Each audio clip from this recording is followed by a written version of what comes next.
Hey, how you doing, everybody? It's Bad Brad, and it's early in the morning. The family's still sleeping, and last night we celebrated the 4th of July. In our area, they had a band playing, Nashville-style band, a pretty good band, actually. The band was called Hayes. Now, I don't know if they're, a smaller regional act or if they're just a Florida band, but man, they were good. Good chicken picking guitar player, solid rhythm section, and the vocalist sang in key, and there weren't any tracks. So yeah, it can be done. And at some point, towards the end of their set, before the fireworks, they kicked into a familiar riff, and it brought back a lot of memories. They kicked into Eric Church's "Drink in My Hand," and man, it instantly took me back to touring Canada on the Blood, Sweat, and Beers tour, and man, that was a great experience, playing all those hockey arenas up in Canada. It seemed like it was sold out every night. The Eric Church crew were, man, really cool to us. And, we didn't have any issues on that tour. The promoter was really good to us, made sure we had anything we needed to do our job. And it was a great experience. By hearing that song, that was my favorite Eric Church song. That was the one I kind of glued into on every night. And I would have a drink in my hand, and I'd be hoisting my cup, because I would go out after playing the arena. I would go out in the crowd, and I would watch some of the show each night, and maybe shake a couple hands, and just experience what it was like out in front of that crowd. And man, it brought back just a flood of memories, as you can imagine. And I do like that song. It's still a cool, drinking song. But, I no longer drink. And I'm no longer on the road, which both of those I'm very thankful for. The pull of music, it drives us. It drives us past the point that sometimes our physical bodies are capable of. And I wanted to touch upon something else that I read recently. One of my friends, a bass player named Todd Lawton, had posted that he had gone to see the Wooten Brothers show. And, he commented that Victor Wooten was in a lot of pain and had only use of 2 fingers in his right hand. Didn't talk about his left hand, which I was kind of curious about.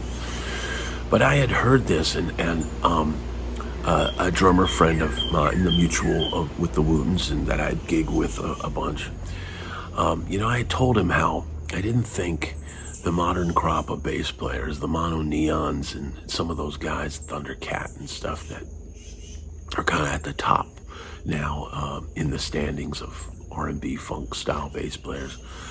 I didn't feel that they were on the same level with Victor Wooten, in that listen to Victor Wooten's rendition of Amazing Grace, the harmony, the reharmonization of the song, the playing over the changes that he does. It's simply incredible. And I told him I don't hear these modern players. Yeah, they slap and they pop and maybe they tap a little bit, and they're definitely funky, but I don't hear the melodic material that Victor Wooten brought. And this drummer said, man, he can't play that anymore. And I said, what?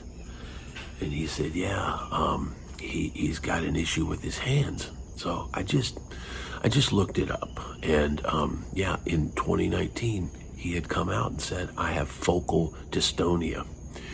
And apparently, his brain sends a jumbled signal to the hands, and the hands don't know how to react to it. So they either lock up in a claw, or they uncontrollably arch out.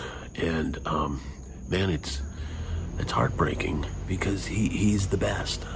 And I had seen in a recent interview where he had sat down with Corey Wong, and he said, "Man, you guys are the future, and you guys are going to have to carry the torch." And I thought, man, you still got a lot of years, Vic. I didn't see him passing the crown on. I don't see anybody that he could pass it to.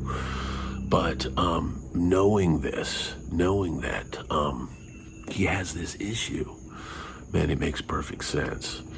And I had also, Mike Stern had played a show in Nashville where he played with Brent Mason, and they kind of did a duo, kind of like showcasing, hey, I'm a New York guy, and here's Nashville's best, and playing some jazz. They played some jazz songs and some blues and different stuff together. And I had heard that Mike Stern had an issue with his picking hand and had to somehow affix a pick to his hands, either by glue or something. I had also heard stories back in the day of Stevie Ray Vaughan,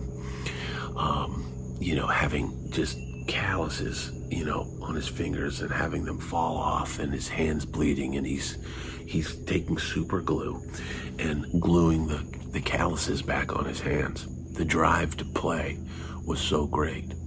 And I remember reading that the bar owner came in and said, "Stevie, you can take a break. You don't have to do this."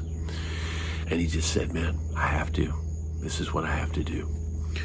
The drive to play and continue on our quest, whether it's a quest for stardom, whether it's a quest for being the best, playing that night the best you can.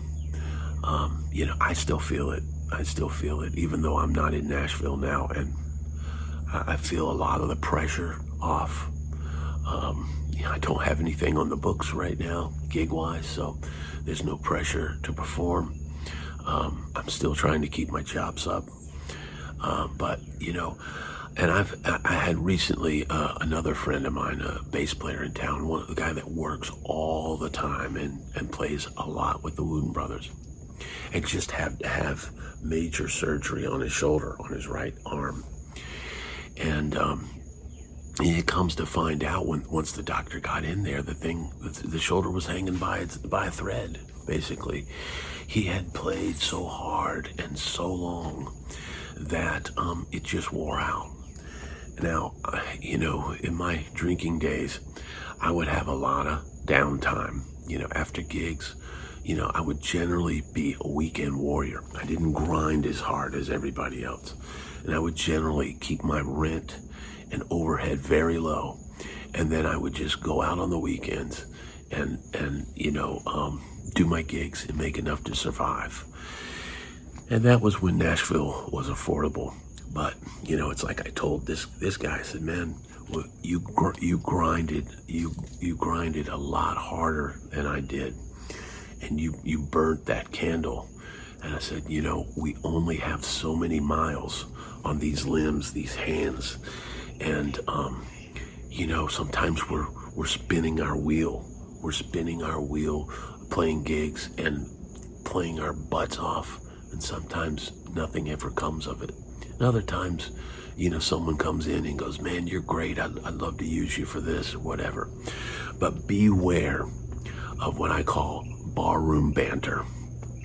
There were many times where I would be filling in for the Wooten brothers at 3rd and Lindsley, or playing a gig around town, and someone would come up and go, 'Man, you're amazing. Do you do sessions?' And I'd say, 'Yeah, I do sessions. Here's my number. Give me a call.' And they're like, 'Oh, great. This is great.' And then the phone never rings. And you go, like, what is that?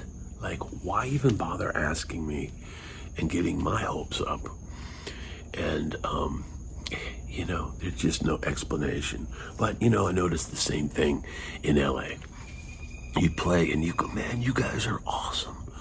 Hey, I'm gonna really work to try to get you in at, you know, so-and-so records or this or that. And it's all just barroom banter. So be wary of that. Know that, you know, things people say on gigs, after they see you play and they've had a few beers, they're gonna blow smoke up your you-know-what. And there's a good chance nothing's gonna come of it. And that'll save you some disappointment. But also know you've only got a limited amount of time on your hands, on your limbs, on your joints. So be careful out there. I know there's a lot of players, I see them, and they're ripping all this stuff and playing all this intricate stuff and playing super fast and tensing up, and, you know, and I see it and I just go, man, be careful. Be careful, because even back when I was at GIT, there were guys at very young age that were starting to have hand issues, and that can be career ending. So maybe lay off of the drive to be the fastest, and learn to be tasteful, learn to pick your spots, and learn to get a good tone. Because that's not going to burn your ligaments or your tendons. That's not going to wear that out. And understand that you're, no matter what, if you're a musician, you're going to want to play. You're going to want to play your instrument. And if you burn out too quick, you're going to have that one, but you're not going to have the ability to do it. I want to thank you so much for watching this video, and I'll see you on the next one. Peace.